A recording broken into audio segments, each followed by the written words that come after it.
요한복음 4장 19절부터 26절까지 같이 읽겠습니다. 여자가 이르되 주여 내가 보니 선지자로소이다. 우리 조상들은 이 산에서 예배하였는데 당신들의 말은 예배할 곳이 예루살렘에 있다 하더이다. 예수께서 이르시되 여자야 내 말을 믿으라. 이 산에서도 말고 예루살렘에서도 말고 너희가 아버지께 예배할 때가 이르리라. 너희를 알지 못하는 것을 예배하고 우리는 아는 것을 예배하노니 이는 구원이 유대인에게서 남이라. 아버지께 참되게 예배하는 자들은 영과 진리로 예배할 때가 오나니 곧 이때라. 아버지께서는 자기에게 이렇게 예배하는 자들을 찾으시느니라. 하나님은 영이시니 예배하는 자가 영과 진리로 예배할지니라. 여자가 이르되 메시아 곧 그리스도라 하는 이가 오실 줄을 내가 아노니 그가 오시면 모든 것을 우리에게 알려주시리이다. 예수께서 이르시되 내게 말한 내가 그라 하니시리라. 아멘. 신령과 진정으로 라는 제목으로 함께 은혜를 나눕니다. 오늘 개혁개정은 영과 진리로 이렇게 되어 있는데 참 옛날 개혁 한글 성경이 더 좋은 표현들이 많은 것 같습니다. 신령과 진정으로 예배하는 이 새벽에 깨어 기도하는 우리 모든 성도들에게 지체들에게 하나님의 놀라운 은혜가 지금 내리는 비처럼 부어주시기를 원합니다. 현대교회에서 예배는 신앙생활에 가장 중요한 위치를 차지하고 있습니다. 예배가 하나님을 믿는 행위로 중심으로 자리하고 있고 예배를 잘 참석하는 것이 신앙생활의 어떤 증표, 바로미터로 여겨지고 있습니다. 이런 이유로 예배를 인도하고 설교를 하는 목사들은 어떻게 하면 성도들에게 좋은 영향을 줄 수 있는 예배를 드릴까 여기에 많은 관심을 두고 고민을 하기도 합니다. 그래서 예배 형태를 바꿔보기도 하고 예배의 순서를 이리저리 바꿔보기도 하고 다른 교회가 예배하고 있는 그 예배를 따라해 보기도 하고 뭔가 교인들의 마음에 다가갈 만한 새로운 순서를 만들기 위해서 고심합니다. 그러다 보니 기존의 예배가 너무 틀에 매여 있는 것 아닌가라는 생각을 하게 되고 결국 그러한 틀과 형식을 탈피한 새로운 방식의 예배를 만들어낸 것들이 90년대 후반, 2000년대 초반 유행했던 열린 예배라고 하는 것이었습니다. 그러다 보니 가운도 벗어던지고 넥타이도 풀어던지고 강대상도 치워버리고 청바지에 티셔츠를 입고 강대상을 뛰어다니면서 회중 사이를 다니면서 이렇게 예배하는 것들이 유행처럼 번졌습니다. 과연 이것들이 하나님을 기쁘시게 하는 예배일까? 사람들이 좋아하는 예배일까?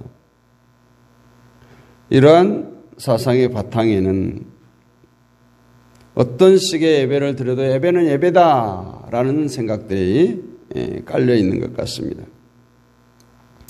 물론 교회가 모여서 드리는 예배에 하나님이 받으시는 예배, 받지 아니하시는 예배가 따로 규정되어 있지 않습니다. 우리는 기도할 때 아벨의 제사를 늘 거론하면서 하나님께서 연락하실 예배를 늘 주장하고 기도합니다.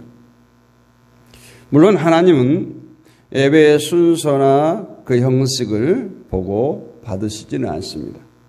우리 주보에 있는 예배 순서조차도 성경에는 아무런 언급이 없습니다. 단지 예배의 형식에, 예배의 구성 요소에 이러이러한 것들이 들어있어야 된다라고 해서 우리는 이렇게 예배를 드리고 있습니다. 정작 우리에게 중요한 것은 예배에 대한 우리들의 마음이에요. 우리들의 생각입니다. 예배에 어떤 생각으로 어떤 마음으로 임하느냐 하는 거죠. 예배 없는 교회는 생각할 수가 없습니다. 아니 예배하지 않는 성도는 생각할 수가 없습니다. 그러나 그 전에 먼저 생각해야 할 것은 예배에 대한 우리들의 생각, 이것이 성경에서 말씀하고 있는 예배와 동일한가, 이것부터 점검하는 겁니다. 그 후에 예배 없는 성도는 성도가 아니다 말할 수 있어요. 그렇다면 성경에서 말하고 있는 예배는 과연 어떤 것인가, 오늘 본문 말씀을 통해서 살펴보고자 합니다. 24절에 보면 하나님은 영이시니 예배하는 자가 영과 진정으로 예배할지니라 말씀합니다. 예배하는 자는 신령함과 진정으로 예배하라는 것이 성경이 가르치고 있는 예배의 조건입니다. 즉 신령과 진정으로 하지 않은 예배는 예배가 아니라는 말과도 같습니다.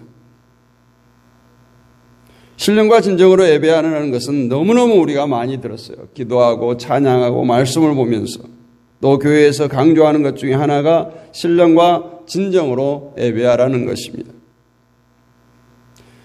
그렇지만 이렇게 강조하고 많이 접하는 말씀인데도 불구하고 과연 우리가 신령과 진정으로 예배를 드리고 있는가, 또 그 예배에 대해서 정확히 알고 있는가를 생각해 본다면 그렇지 못하다라는 답을 내릴 수밖에 없습니다. 사람들은 신령과 진정을 기존의 예배와 연관지어서 생각합니다. 주일날 예배당에 모여서 예배를 드리면서 거기에 신령과 진정을 집어넣으면 하나님이 받으시는 예배가 된다는 생각을 합니다.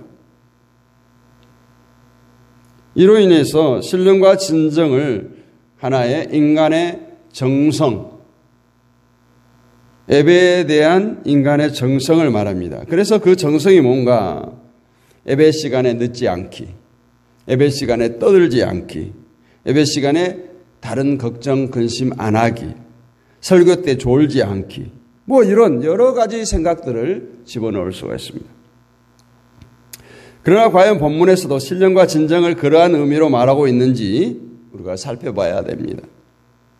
본문에서 예수님과 사마리아 여인의 대화는 이제 사마리아 여인이 원했던 생수에서 예수님께서 원했던 예배로 이렇게 대화가 바뀌어집니다. 사마리아 여인은 예수님이 말씀하신 생수를 육체적인 차원에서 이해를 했어요. 즉 생수가 영원히 목마르지 않는 물이라는 예수님의 말씀을 듣고 여인은 그 물만 있으면 내가 다시는 물길을 올 필요가 없겠다라는 생각에 그 예수님께서 말씀하신 생수를 원하게 됩니다. 육적인 차원에서 생수를 원하는 여인에게 예수님은 갑자기 남편의 이야기를 꺼냄으로써 남편이 다섯이라는 여인의 본질, 여인의 수치를 끄집어냅니다. 도대체 생수와 남편 이야기는 어떤 연관이 있을까요? 일단 여인이 원하는 생수는 예수님께서 주고자 하는 생수가 아니에요. 그러므로 여인으로 하여금 참된 생수를 구하는 자가 되도록 하기 위해서 남편의 이야기를 끄집어낸 것입니다. 여인은 남편이 다섯이라는 자기의 본질, 자신의 그 수치를, 부끄러움을 감추고자 했어요. 그래서 남편을 불러오라는 예수님의 말씀에 남편이 없다라고 답한 것입니다. 그러자 남편이 다섯이라는 예수님의 말씀을 듣고는 드러난 그 자신의 본질로 인해서 깜짝 놀라게 되는 거죠. 더군다나 예수님 자신이 거주하는 사마리아 쪽에 살지도 않는 유대인인데 어떻게 내 사정과 형편을 다 알까? 생전 처음 보는 사람이 남편이 다섯이라는 자신의 죄된 본질을 밝혀낸 것이죠. 이로 인해서 여인은 19절에서 주여 내가 보니 선지자로소이다 이렇게 대답한 거예요. 이 사마리아 여인은 자신의 과거를 알고 있는 예수님에 대해서 애언자, 선지자라는 시각을 갖게 된 것입니다. 이것이 예수님에 대한 사마리아 여인의 시각 변화예요. 처음에 자신에게 접근했던 유대인으로만 이해했어요. 그래서 생수에 대해서 말씀하셨을 때도 다만 신비한 물을 소유한 유대인쯤으로 알았어요. 그러나 자신의 감추어진 본질을 드러냄으로 인해서 이제 유대인으로 보였던 그 예수님이 선지자로 여겨진 게 된 것입니다. 이렇게 볼 때 예수님이 누구신가를 제대로 아는 이 이해는 자신의 추한 본질에 대해 철저히 인식함으로써 되어진다. 결국 예수님은 여인의 부도덕함을 드러내기 위해서 남편을 이야기한 것이 아니라 내가 누구인가, 예수님이 누구인가를 가르치기 위해서 여인의 그 추한 본질을 드러내신 것입니다. 예수님을 선지자로 보는 여인은 이제 예배에 대한 질문을 합니다. 20절 말씀. 우리 조상들은 이 산에서 예배하였는데 당신들의 말은 예배할 곳이 예루살렘에 있다 하더이다. 여인의 질문은 한마디로 예배하는 장소에 대한 질문이었어요. 어떤 장소에서 예배하는 것이 옳으냐. 이처럼 여인 스스로 갑자기 예배 이야기를 꺼내는 것은 예수님으로 인해서 드러난 자신의 죄 때문이에요. 즉 자신의 죄가 무엇인가를 알고 있는 선지자 앞에서 이제 필요한 것은 이 죄 시스템의 문제라는 것을 여인이 깨닫게 된 것입니다. 그래서 이 죄를 씻기 위해서는 예배를 생각하게 되고 때문에 우리 조상부터 이 산에서 예배를 드렸고 당신들은 예루살렘에서 예배를 드렸는데 과연 어디서 예배를 드려야 죄 씻음을 받을 수 있는가? 이 질문을 하게 된 것으로 생각할 수가 있습니다. 여인이 말하는 이 산은 그리심산을 말합니다. 아마 사마리아 여인은 아브라함과 야곱이 각각 그리심산 세겜에서 단을 쌓았던 것을 말한 것 같고 그것을 자랑스럽게 여겼던 것 같아요. 사마리아는 조상 때부터 예배하던 그리심산이 있고 당신들에게는 예루살렘의 성전이 있는데 과연 어떤 장소에서 예배한 것이 더 좋으냐 하는 거예요. 내가 어디로 가야 하는가? 내가 어디로 가야 되는가? 이것이 자신의 죄악의 본질을 알게 된 여인이 예수님에게 질문한 어쩌면 실체예요. 내가 어디로 가야 되는가? 내가 어떻게 살아야 합니까? 이 질문이에요. 이 질문에 대해서 예수님께서는 길게 얘기합니다. 21절, 24절. 예수께서 이르시되 여자의 내 말을 믿으라. 이 산에서도 말고 예루살렘에서도 말고 너희가 아버지께 예배할 때가 이르리라. 너희는 알지 못하는 것을 예배하고 우리는 아는 것을 예배하노니 이는 구원이 유대인에게서 남이라. 아버지께 참되게 예배하는 자들은 영과 진리로 예배할 때가 오나니 곧 이때라. 아버지께서는 자기에게 이렇게 예배하는 자들을 찾으시느니라. 하나님은 영이시니 예배하는 자가 영과 진리로 예배할지니라. 예수님의 말씀을 한마디로 요약하면 사마리아의 종교체제, 즉 그리심산과 유대인의 종교체제, 또 예루살렘 성전을 모두 거부하는 말씀이에요. 즉 인간이 가지고 있는 어떤 종교체제를 통해서 구원은 이루어지지 않는다. 너희들이 아무리 그리심산에서 예배를 드려도 예루살렘 성전에서 예배를 드려도 아버지께 예배할 때가 이른다는 것은 인간이 가지고 있는 종교체제와 상관없이 아버지께 예배할 때가 된다는 겁니다. 그리심산 없이도 아버지께 예배하게 되고 예루살렘 성전에 없어도 예배하게 된다는 거예요. 이것을 가지고 예수님은 신령과 진정한 예배라고 말씀하고 있는 거예요. 거룩한 장소나 지역에 의존한 예배가 아니라 그것과 상관없이 오직 하나님만 바라보는 주님께 온전히 드려지는 예배를 말씀하는 거예요. 이렇게 볼 때 서두에서 우리가 말한 예배 어떻게 살펴봐야 되겠습니까? 일단 우리를 예배라고 하면 정해진 장소에 모여서 목사님의 인도로 찬송 부르고 기도하고 설교 듣고 이것으로 생각합니다. 설사 혼자 예배를 드린다고 해도 성경 보고 기도하고 찬송 부르는 것이 있어야 예배를 드린 것 같은 생각을 가집니다. 그리고 그러한 예배는 주일에 예배당에 모여서 목사가 집례하는 예배에 비하면 한 수 낮은 예배라는 생각을 하기도 합니다. 즉 주일 예배는 정식 예배고 대예배고 혼자서 하는 예배나 가정에서 하는 예배는 간이 예배입니까? 새참 예배입니까? 이러한 우리의 생각에 대해서 예수님은 아니라는 거예요. 너가 예배당에서도 말고 가정에서도 말고 신령과 진정으로 예배할 때가 온다는 거예요. 다시 말해서 죄 씻음을 받기 위해서는 주일에 교회에 가서 예배를 드려야 하는가 아니면 가정에서 나 혼자 예배를 드려야 되는가 이 질문을 한다고 했을 때 우리 주님께서는 예배당에서도 말고 가정에서도 말고 아버지께 예배할 때가 이른다라고 대답하는 거예요. 이것이 바로 어느 곳에도 의존하지 않는 예배가 있음을 말씀하는 것이고 그것이 바로 신령과 진정으로 드리는 예배고 오늘 우리가 이 시간에 알아야 하고 드려야 할 예배인 것입니다. 오늘 23절의 말씀대로 신령과 진정으로 예배하는 것이 참된 예배고 하나님은 이렇게 신령과 진정으로 예배하는 자들을 찾는다고 말씀하십니다. 그러므로 하나님께 예배하는 성도에게 있어서 신령과 진정으로 예배하는 것이 어떤 것인가를 안다는 것은 참으로 중요한 문제예요. 다시 22절을 보면 너희는 알지 못하는 것을 예배하고 우리는 아는 것을 예배하노니 이는 구원이 유대인에게서 남이니라. 참 여기 저는 이 말씀을 보면서 왜 구원이 유대인에게서 남이니라 이렇게 했을까?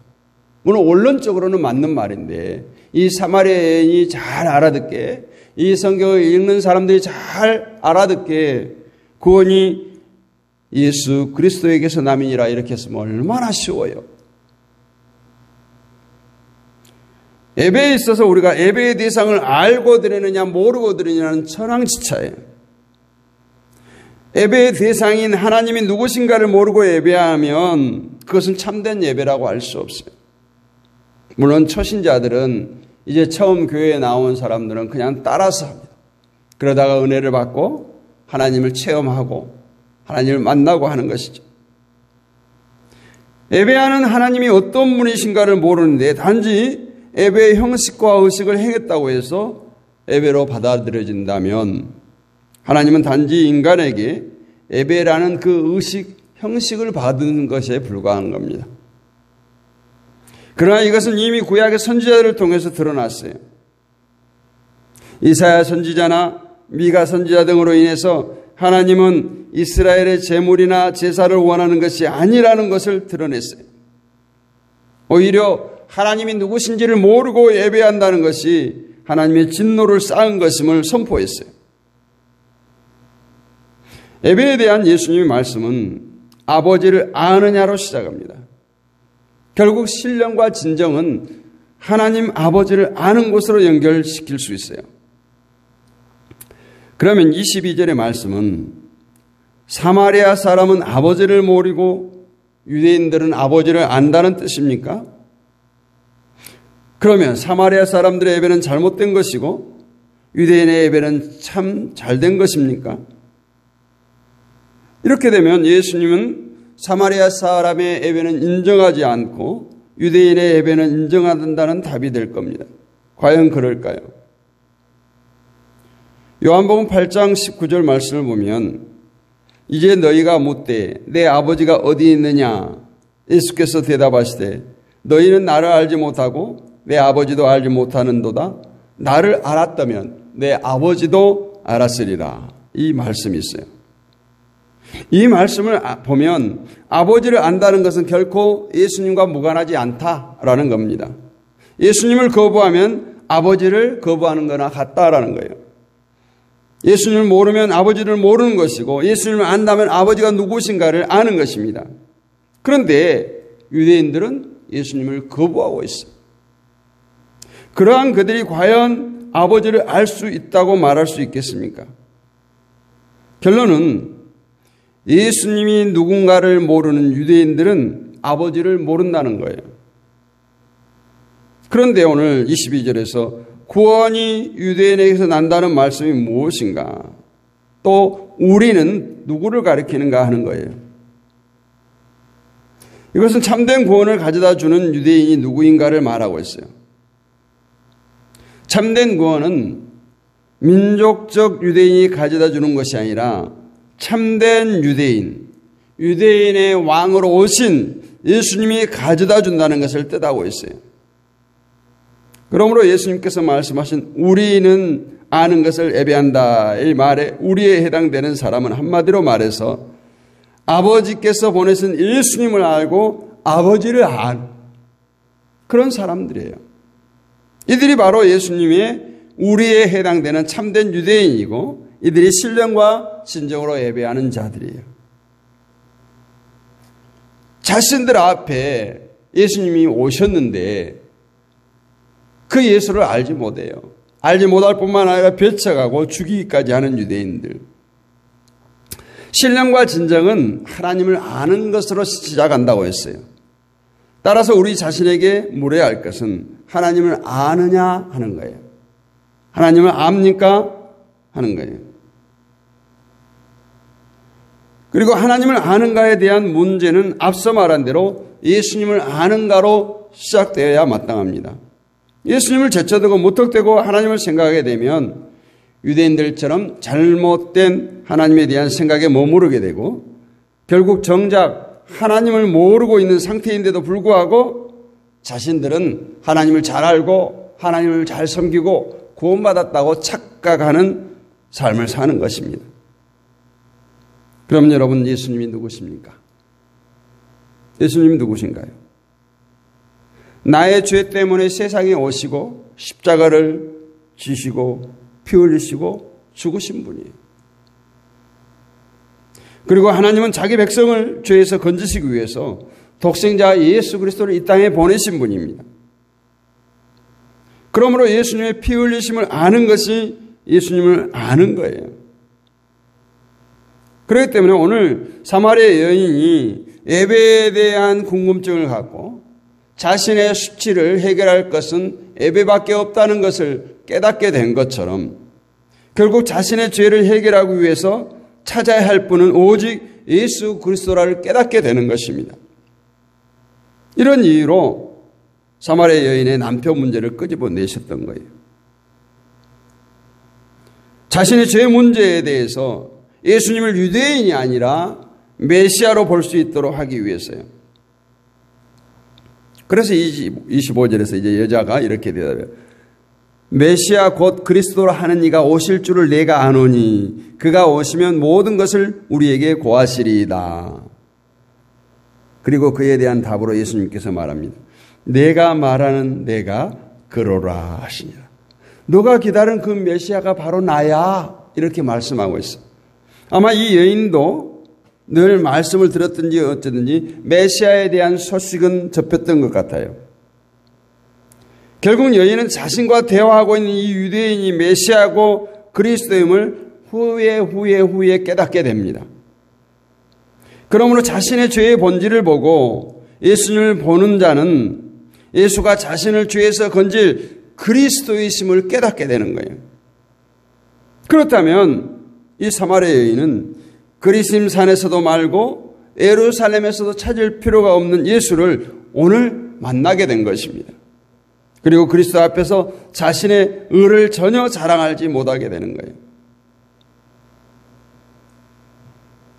우리가 신령과 진정을 단지 예수님만 머릿속으로 생각하면 된다. 이것도 잘못된 생각이에요. 우리에게 예수님에 대한 생각이 있고 그리스도에 대한 마음이 있다면 그 생각과 마음이 우리의 삶에서 증거되어야겠죠. 즉 그리스도의 생각과 마음으로 우리들을 이끌어가는 거예요. 그러므로 진심으로 예수님을 사랑하는 성도는 예수님이 사셨던 삶과 예수님이 가셨던 그 길을 가는 거예요.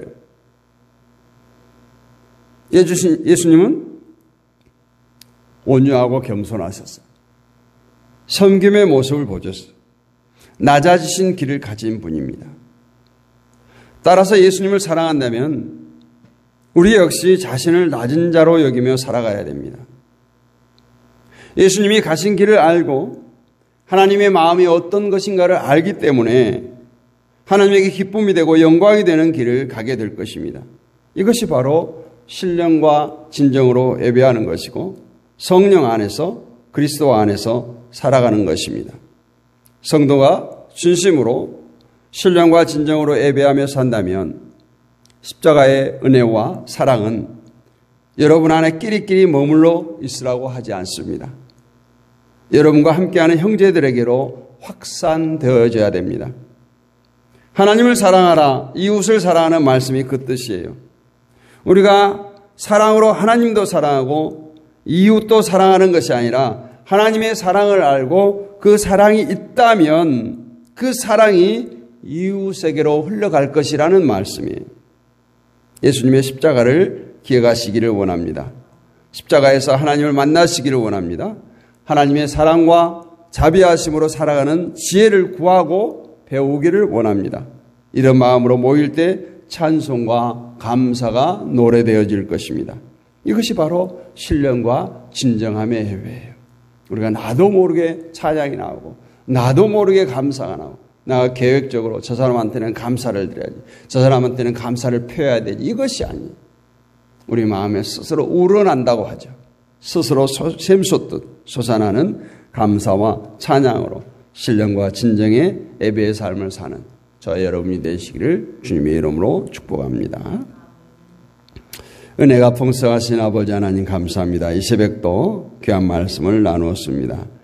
이 새벽에 모인 깨어 기도하는 성도들 한 사람 한 사람 찾아가 주시고 오늘 사마리아의 여인이 예수님을 통해서 자신의 죄악됨을 깨닫고 그 죄에 해결하실 분은 오직 예수 그리스도임을 차근차근 깨달아가는 것처럼 우리 안에 그 예수가 살아 역사하기를 간절히 소원합니다.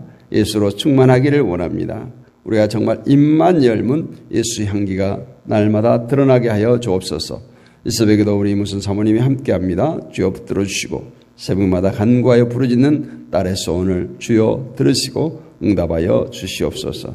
우리 김정남 권사님이 함께합니다. 주여 붙들어 주시고 이 가정을 주의 보혈로 덮어주시고 아버지는 임마누엘의 축복으로 함께하여 주셔서 온 가족이 예수 앞에 항복하고 나올 수 있도록 은혜를 베풀어 주시옵소서. 우리 최정님 집사님 함께합니다. 주여 붙들어 주시옵시고 그 아픈 곳 아버지 안에서 통증 깨끗이 사라질 수 있도록 은혜를 베풀어 주시고 우리 정현 집사님이 함께합니다. 또 일찍 외출합니다. 주님 동행하여 주시고 이 가정에 임마누엘로 축복하여 주옵소서. 드림맘 이숙자 사모님이 함께합니다. 주여 붙들어 주시고 날마다 기쁨이 샘솟는 삶이 되게 하시고 또 쉼을 통해서 주님과 밀접한 사귐의 시간, 기쁜 교제의 시간이 있도록 은혜를 베풀어 주시옵소서. 아버지 우리 승리 권사님, 박영미 권사님 함께합니다. 주여 붙들어 주시옵시고 날마다 새벽을 깨우는 우리 권사님 가운데 함께해 주시고 그 아픈 다리를 치료해 주시고 그 가정을 축복하여 주시옵소서. 우리 김정숙 집사님 함께합니다. 주여 그 허리를 고쳐주시옵소서. 아버지 치료하여 주시옵소서. 이 새벽에도 간구하여 부르짖을 때 하늘문을 열어주시고 우리의 소원을 들으시사 응답하여 주옵소서. 믿사옵고 우리 주 예수 그리스도의 이름으로 감사하고 기도하옵나이다. 아멘.